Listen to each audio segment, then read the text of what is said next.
everybody. Welcome to the FPA's Assembly Point podcast.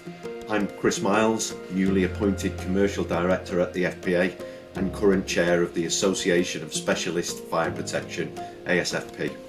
Having taken part in an earlier episode of the podcast series as a guest, I'm now delighted to be hosting today and very pleased to be joined by Helen Hewitt, who's Chief Executive of the British Woodworking Federation, to spend 30 minutes or so discussing the importance of passive fire protection measures to the overall built-in fire safety of buildings.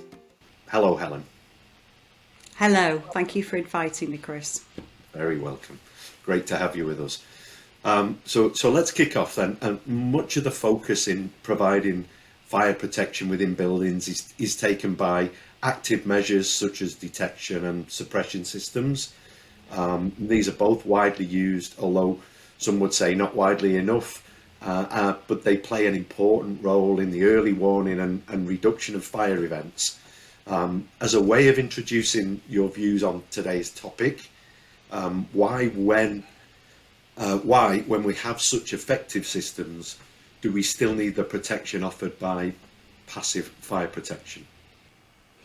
Yes, so representing the British Woodworking Federation and our Fire Door Alliance, I'm here to talk mainly about the role of fire doors as a key passive fire system. Fire doors will prevent fire moving into escape routes and from one room to another. So from our perspective and from everybody's perspective, they are absolutely vital. Yes, the hope is that an active fire system can deal with fires at a very early stage, but passive fire systems are essential in preventing further spread of fire and, crucially, keeping building occupants safe while fire services do their job, allowing critical time for safe evacuation of building for occupants. Thank you. So clearly, and I expected this to be the case, you believe fire doors and the wider passive fire protection is critical to the overall built-in fire safety of buildings. I guess that doesn't come as a surprise to me. One of the concerns that I've seen is that passive fire protection, including fire doors, and actually particularly fire doors, can be taken for granted, even overlooked. They're there, they do the job, or everyone believes they do the job. So it can often be a secondary consideration when designing and building or constructing a building. How do you think then that fire protection and passive fire protection and fire doors, as well as everything else, can be more than an afterthought and elevated to that higher level consideration? What I guess my question, Helen, is what should the construction industry stop doing and do more of to ensure passive systems are adequately specified and adequately installed? I'd just like to reiterate the vital importance of passive fire systems, so I agree. There is serious consideration that should be given to passive fire. And passive fire are a lot of elements that all work together to make sure that the entire building is safe. When it comes to fire doors, and this is why I'm here today to talk about fire doors, it's not just a case of saying we need them. There needs to be consideration to what the role is, what it plays, how they are selected, and how they fit into the overall design of the building. It's also about the use of materials around them. So it's actually about the compartment, making sure all materials are specified. They have a part to play in keeping us safe. It's our home, it's our workplace, it can be a recreational place, it can be a hotel. The fire door is one of the last elements that's actually used to seal the hole. So when we think about passive fire protection and the buildings that we all enter into, we don't necessarily see what's behind all the walls. We just see the fire door, and it is the fire door that seals the hole.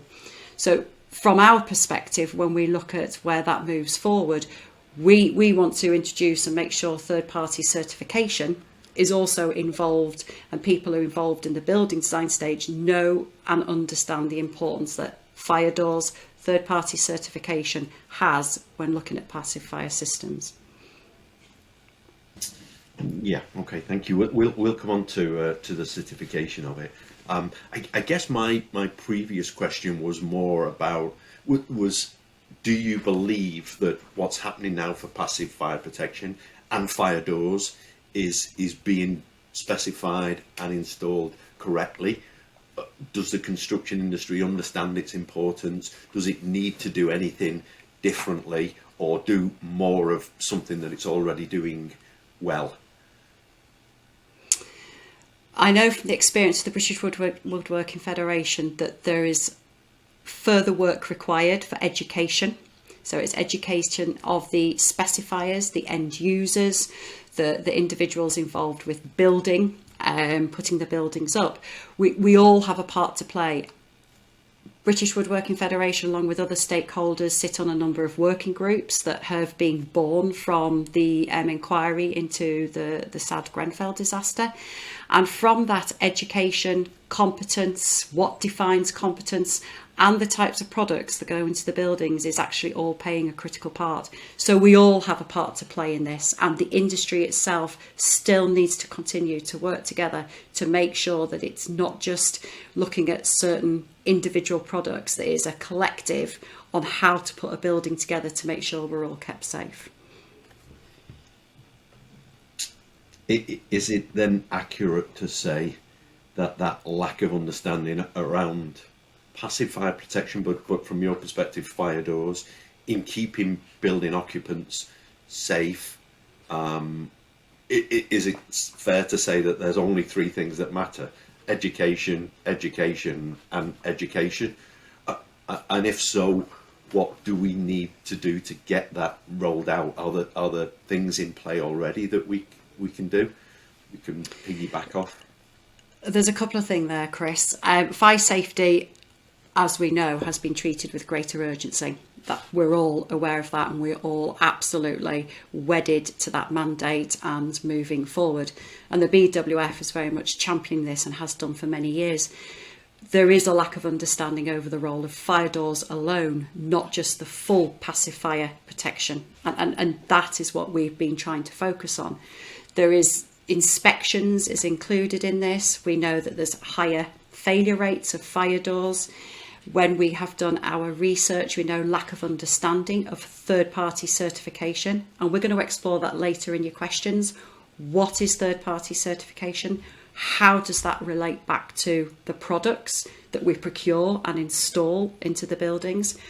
And again, it's lack of awareness amongst building occupants themselves, the roles that fire door and passive fire systems have to play in keeping them safe. So when you add all that together, you say three things: education, education, education. Absolutely, we need to look at education. We need to look at how we educate individuals, how we measure the education of those individuals. And there's a couple of elements, I'll touch on that further down. But what we need to be aware of is the assumptions that we are educating and we are understanding, but we do have some evidence now from certain reports that we've pulled out and researched that the lack of knowledge and understanding out there is still very little, even following all the noise from the Building Safety Bill as it moved through into becoming the Building Safety Act. Mm-hmm. And again, we'll come on to that as well. So, thank you. I guess maybe education could be exchanged for competence, and there's a big drive within certain working groups to support competence across the construction process. So, and again, we'll pick up on that shortly. From my experience, I've worked all of my career in TIC organisations, testing, inspection, certification, and I don't see that different now. I'm at the FPA actually. I know that manufacturers, a lot of your members, use tons of resource, people, time, money to get their products tested for fire safety, and ensure they're well made and consistently made, obviously appropriately tested and certificated. I still believe there's more to be done there to get to a comfortable place. I think you'd probably agree with that. But generally, there's a lot of effort done on the testing and manufacturing perspective. The FPA from our side, I'm sure you're aware, Helen, strong advocates of third-party certification for products and for installers. But is third-party certification really enough when it comes to complying with fire safety standards and requirements? Obviously, I understand that provides visibility and traceability of a fire door's route from manufacture to installation through the supply chain. But actually, what about once it leaves your members' factory gates? What happens when it comes to installation and maintenance? We'll talk about fire doors, but I'm sure it applies to all passive fire protection. It does. Let's tackle third-party certification. So from our perspective, third-party certification in relation to the manufacturing of a product, and that's when we talk about third-party certification, that's what we relate it to. So the BWF Fire Door Alliance absolutely agree that third-party certification is essential. It is one of the robust ways that you can look at a product, you can have a look at how it's being manufactured. The organisations we work with have robust processes in place to make sure their factory control processes are being audited regularly. So when you talk about the manufacturing of a product, it's making sure the product has been manufactured correctly, that it is tested over a period of time, and that it can still achieve what it's meant to achieve.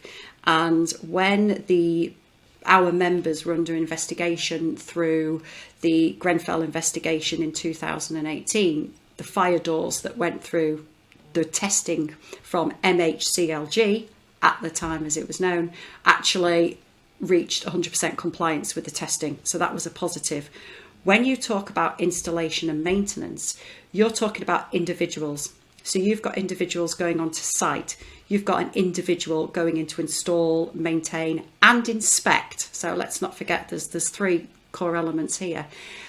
There are two different ways that currently is being mapped and measured. We have what we all heard, third-party certification, which would be a competent person scheme, which is regulated by UCAS.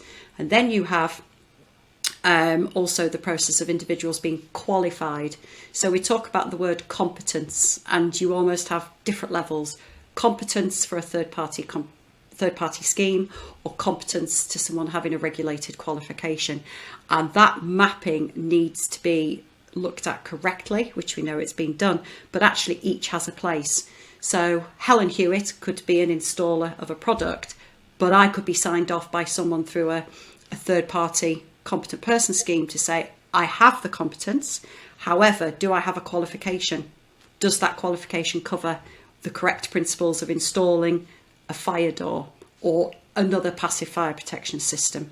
So I think we need to make sure education and the word competence is deemed correctly, and not just looking at things in isolation, dependent on what industries know best, whether it's UCAS approved or whether it's regulated qualifications by Ofqual.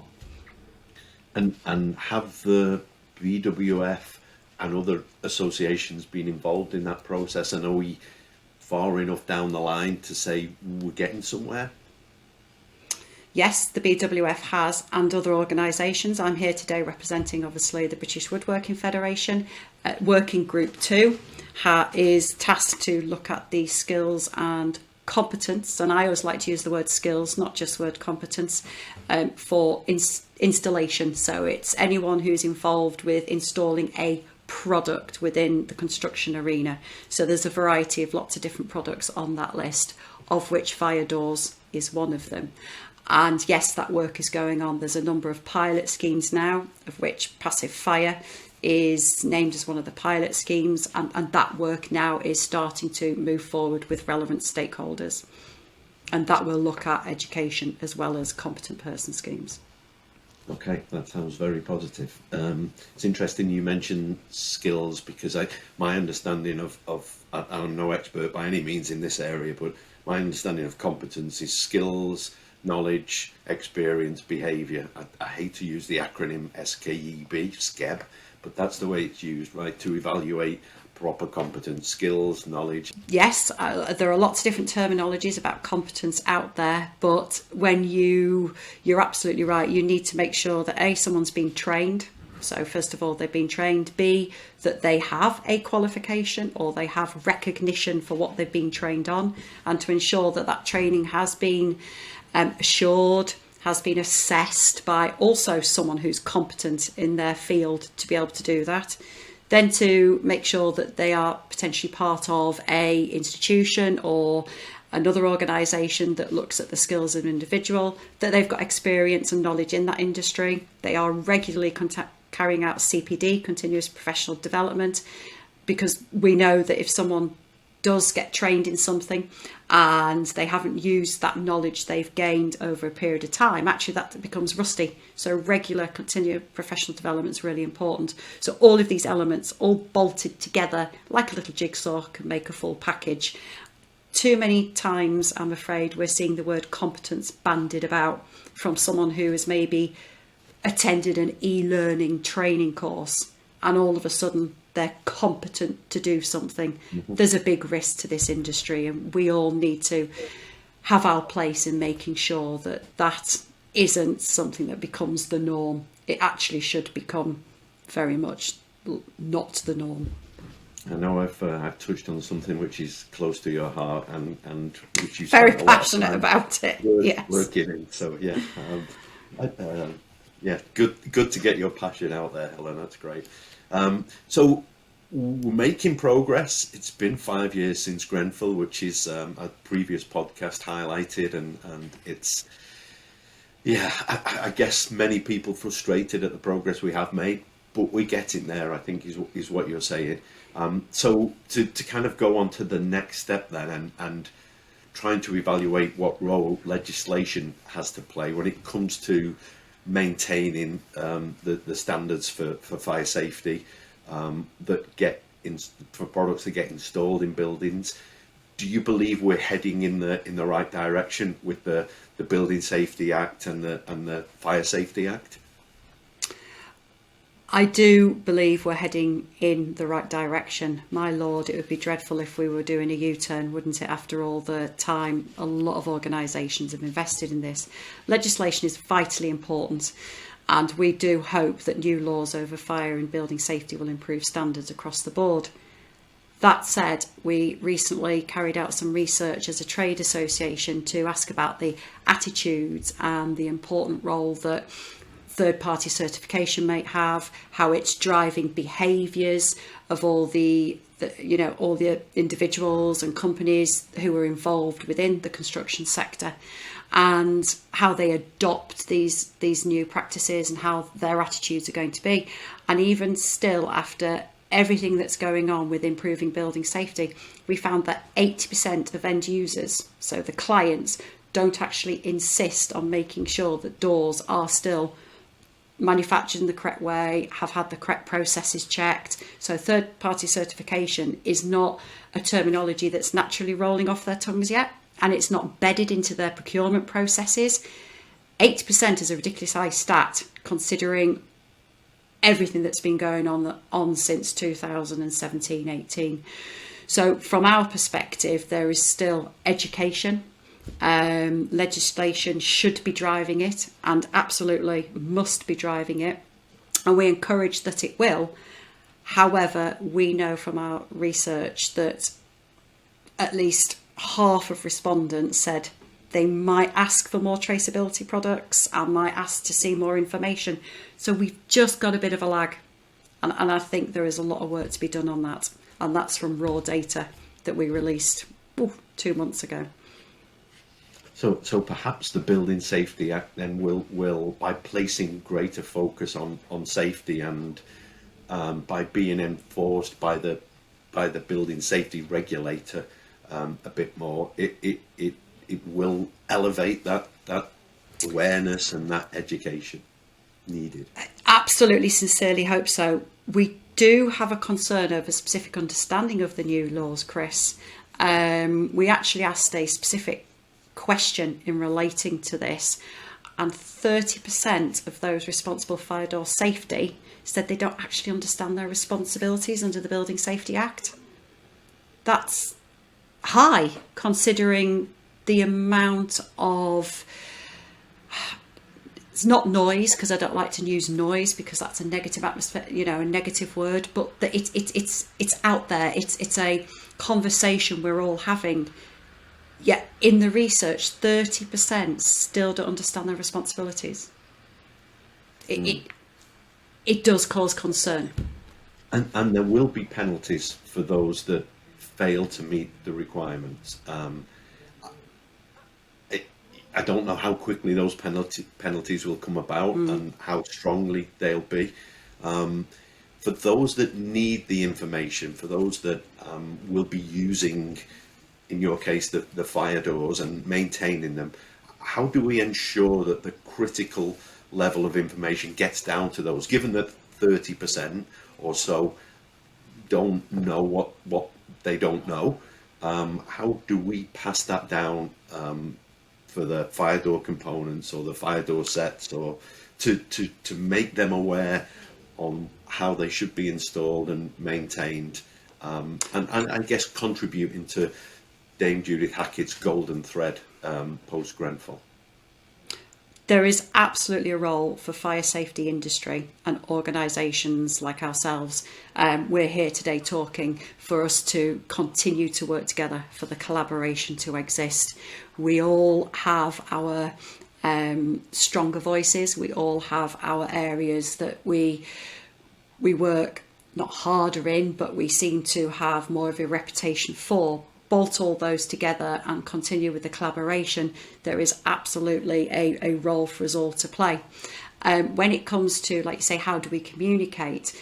I can only talk about the British Woodworking Federation, and we, for the last 18 months, have had what's called our Be Certain, Be Certified campaign. Now, it is predominantly about promoting the importance of third-party certification, but we've been very clear in who our audiences have been, who we've aimed our messaging at. The language we've used has been very focused to lots of different audiences, so that we can communicate with them in a slightly different way to try and start to encourage them to think about these questions, to start to look at fire safety, to start to look at how they can, look at their businesses. So it's collaboration, and I believe and encourage that we've all worked closely together, far more so than we ever did before, which is absolutely fantastic. But it's understanding we're making too many assumptions, I think, that we know who our audiences are, and it's really getting to the nitty-gritty of who are they and what language do they want to be spoken in, and it's the language we can use as well.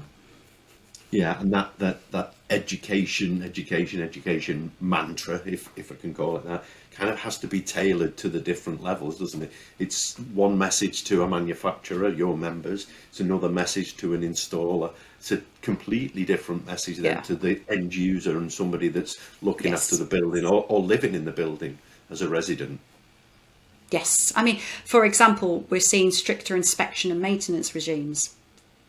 We've seen these grow. We've seen in the last 5 years, inspection has become a key word. There are far more fire door risk assessors, other product, inspectors. I can only talk about fire doors because that is predominantly our remit. But we're noticing that the more individuals and businesses move into this arena, I suppose the risk could come with what is their background, what's their education. So it's making sure that they're getting that right information, that the education they're getting correct, and it's mapping back to, again, the work of the working group 2, other working groups that we're all involved in, and just to keep mapping what we should be doing and making sure we're working together and not working in isolation.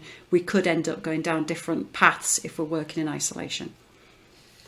And it's nice that we're doing all this perhaps on a voluntary basis, but very often if it comes perhaps on a voluntary basis, I think it is a voluntary basis, isn't it? Well, we're all passionate about this.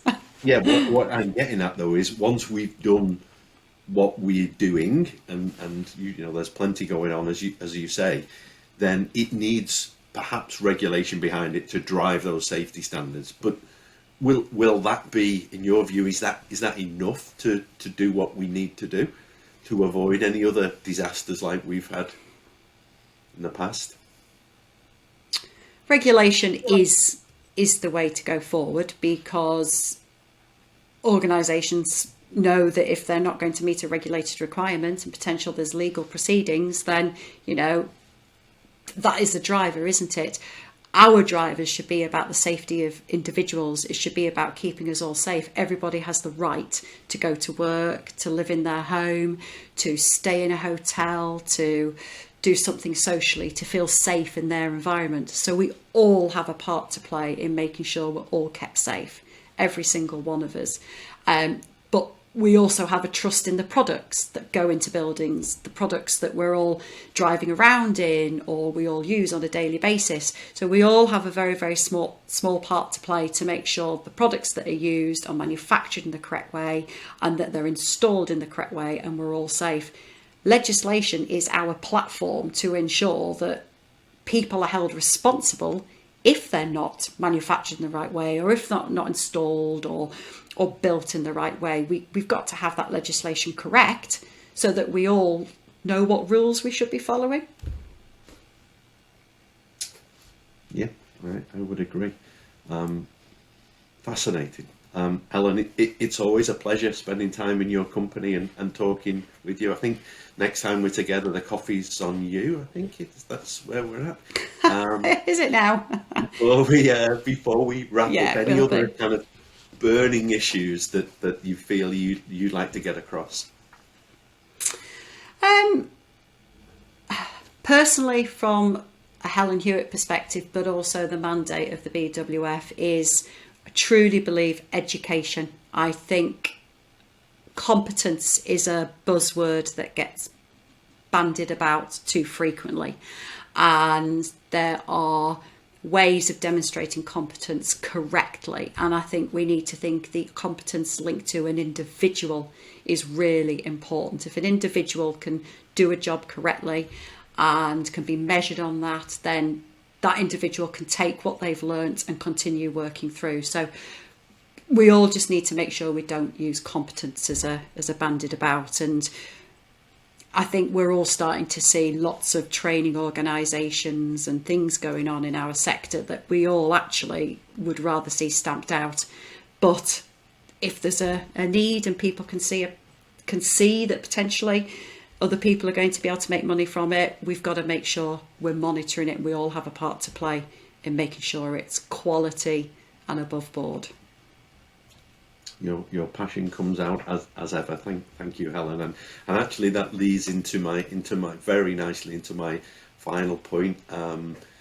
Talking about education, if you want to help with your education or somebody else's education, and you've enjoyed today's conversation, head over to the FPA's website. So that's thefpa, all one word, .co.uk/events, and find out more about our annual fire conference, which takes place in London on the 18th of October. We'll have several fire safety experts coming together to discuss, debate the challenges which similar to we've done today, which are currently facing our sector, so fire safety and construction, with a focus actually on working together to drive that much needed change through, and based on education. Hopefully I'll see you there. Thanks again to Helen, and see you soon.